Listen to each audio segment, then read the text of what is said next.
status of women in Islam is one of the most discussed and often misunderstood topics in the modern world. To truly understand it, we have to look past the headlines and examine the foundational texts of the faith, the legal rights established over 1,400 years ago, and the diverse lives of nearly 1 billion women today.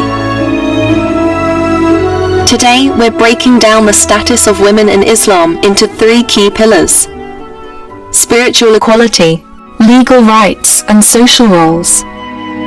At its core, Islam teaches that men and women are created from a single soul and are completely equal in the eyes of God.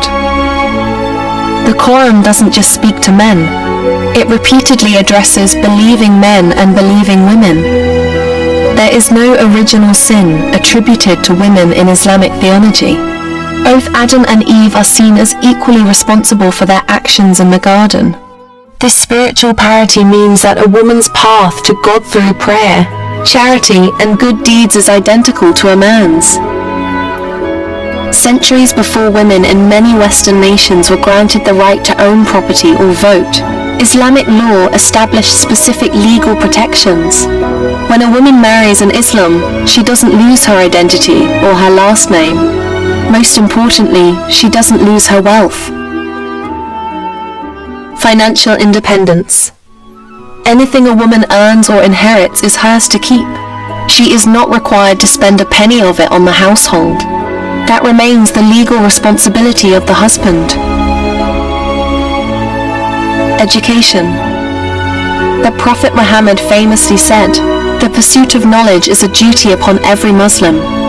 Historically, this led to women like Fatima al-Fihri founding the world's oldest degree-granting university. In the family unit, Islam often describes roles as complementary rather than identical. While the husband is traditionally tasked with being the provider and protector, the mother is given a status of immense honor. This famous saying of the Prophet emphasizes that the path to paradise for children is through the respectful treatment of their mothers. However, these roles are not a cage. Across history and today, Muslim women have been merchants, warriors, scholars, and heads of state. It is vital to distinguish between Islamic teachings and local cultural practices. In some parts of the world, women face restrictions that are often attributed to religion, but are actually rooted in cultural patriarchy or political instability. The story of women in Islam is a story of a journey toward reclaiming the rights granted to them over 14 centuries ago. It is a story of diversity, faith, and the ongoing pursuit of knowledge. What part of this history surprised you the most? Let us know in the comments below.